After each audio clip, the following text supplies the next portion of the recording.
নমস্কাৰ news now ষ্টুডিঅ'ত মই শ্ৰীমন্ত মাধৱ বৰুৱা চাওঁহক কি আছে আজি আমাৰ সংবাদ স্বাধীনতা দিৱস উপলক্ষে যোৰহাটৰ আৰোহণ যুৱক সংঘৰ উদ্যোগত নৱালী কমলাবৰীয়াত সাফাই অভিযান আৰু গছপুলি ৰোপণ কাৰ্যসূচী সম্পন্ন স্বাধীনতা দিৱস উপলক্ষে যোৰহাটৰ আৰোহণ যুৱক সংঘৰ উদ্যোগত নৱালী কমলাবৰীয়াত সাফাই অভিযান আৰু গছপুলি ৰোপণ কাৰ্যসূচী হাতত লোৱা হয়। স্বাধীনতা দিৱস ভাৰতৰ ইতিহাসৰ এটা বিশেষ দিন। এই দিনটোত দেশৰ প্ৰতিটো কোণত বিভিন্ন কাৰ্যসূচীৰ জৰিয়তে দেশৰ মহান স্বাধীনতা সংগ্ৰামীসকলক শ্ৰদ্ধা জনোৱা হয়।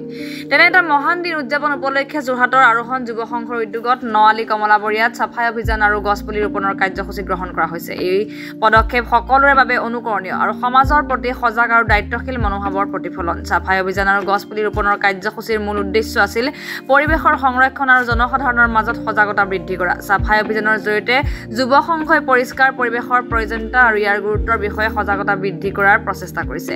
পৰিষ্কাৰ পৰিৱেশ কেৱল স্বাস্থ্যৰ বাবে সহায়ক নহয়, ই মানসিক আৰোগ্যৰ বাবে বিশেষ গুৰুত্বপূৰ্ণ। যুৱ সংঘই পৰিষ্কাৰ অভিযানৰ মাজেৰে পৰিৱেশ প্ৰতিৰক্ষাৰ প্ৰয়োজনীয়তা আৰু ইয়াৰ প্ৰতি জনসাধাৰণৰ দায়িত্বক প্ৰতিফলিত কৰিবলৈ প্ৰচেষ্টা কৰিছে। ইয়াৰ উপৰি গছপুলি ৰোপণৰ কাৰ্যসূচীয়ে পৰিৱেশৰ প্ৰতি আৰু আমাৰ সমাজৰ ভৱিষ্যত প্ৰজন্মৰ প্ৰতি দায়িত্ববোধৰ অনুভৱক জাগ্ৰত কৰে। গছপুলি ৰোপণ কেৱল পৰিৱেশৰ উন্নতিকৰণেই নহয়, এই কামৰ দ্বাৰা প্ৰাকৃতিক সম্পদৰ সংৰক্ষণ, বায়ুমণ্ডলৰ পৰিষ্কাৰ আৰু প্ৰাকৃতিক বিপৰ্যয়ৰ পৰা সুৰক্ষা লাভ কৰে। যুৱ সংঘৰ এই উদ্যোগে পৰিৱেশ প্ৰতিৰক্ষাৰ বাবে যুৱ সমাজৰ সক্ৰিয় অৱদানক প্ৰতিফলিত কৰে। এই সকল কাৰ্যসূচীৰ দ্বাৰা আৰোহণ যুৱ সংঘই কেৱল স্বাধীনতা দিৱস উদযাপন নহয়, পৰিৱেশৰ প্ৰতি সমাজৰ দায়িত্ববোধ আৰু সচেতনতা বৃদ্ধি কৰাৰ প্ৰচেষ্টা কৰিছে। এনে অনুষ্ঠানসমূহে আমাৰ সমাজৰ সচেতনতা বৃদ্ধি কৰে আৰু পৰিৱেশ সংৰক্ষণৰ প্ৰয়োজনীয়তা উপলব্ধি কৰোৱায়।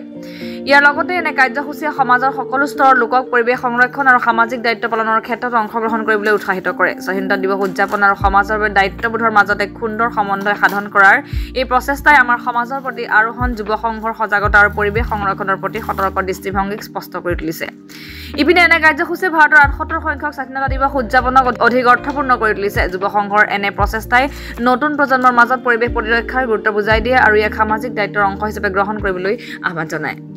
স্বাধীনতা দিৱস উপলক্ষে আৰোহণ যুৱ সংঘই যি এটা কাৰ্যসূচী হাতত লৈছে, পাঠ্যনিয়ম উঘালি পেলোৱা আৰু নতুনকৈ ফল মূলৰ গছ ৰোপণ কৰা, এই কাৰ্যসূচীটো নিশ্চয় সকলোৱে ভাল পাব আৰু ই ভৱিষ্যত প্ৰজন্মক সুৰক্ষিত কৰি ৰাখিব। আমি জানো গছ আৰু মানুহৰ এটা অভিন্ন অংগ। গছ নাথাকিলে মানুহ নাথাকে আৰু মানুহ থাকিলে গছ থাকিব লাগিব। গতিকে গছ আৰু মানুহৰ যি এটা সম্বন্ধ, এই সম্বন্ধক বৰ্তাই ৰাখিবৰ কাৰণে আমাৰ আৰোহণ যুৱ সংঘই সম্পূৰ্ণ চেষ্টা কৰিছে। আৰু ঠিক তেনেকৈ যোৱা বছৰ যেতিয়া ইয়াৰ ৰাস উৎসৱ হৈছিল, তেতিয়াও 5টা সুন্দৰ গছপুলি ইয়াত ৰোপণ কৰা হৈছিল। তাৰে আমাৰ 3টা গছপুলি এতিয়া ধুনীয়াকৈ লহপহকৈ বাঢ়িছে। মই ভাবিছোঁ এই গছপুলি ৰোপণখনে এই স্থানীয় ঠাইডোখৰ সৌন্দৰ্যবৰ্ধনো কৰিব।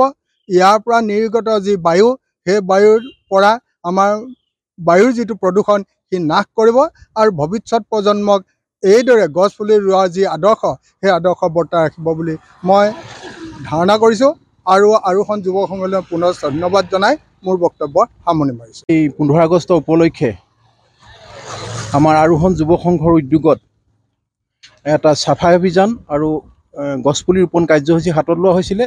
আৰু লগতে যি এই পাৰ্থেনিয়াম আমাৰ এতিয়া মানুহৰ শৰীৰৰ কাৰণে যি অপকাৰিতাৰ বুলি প্ৰমাণ হৈছে, এই গছবিধু কাটি আমি চাফা কৰি পেলাই ইয়াতে আমি গছপুলি ৰুই যাতে জেগাডোখৰ সুস্থ এটা পৰিৱেশ গঢ় দিব পাৰোঁ। আৰু যিহেতুকে গছ থাকিলেহে মানুহ থাকিব, এই কথাটো আপোনালোক আমাৰ ৰাইজে সকলোৱে জ্ঞাত। সেই উপলক্ষে আমি আজি গছপুলি ৰোপণৰ কাৰ্যসূচীটো হাতত লৈ ইয়াৰ পৰৱৰ্তী কাৰ্য হিচাপে আমাৰ চাফাই অভিযানো আছে, চাফাই অভিযানৰ লগতে কৰা হ'ব। যোৰহাটৰ পৰা অনুপম বৰা ৰিপৰ্ট, নিউজ নাও 24/7।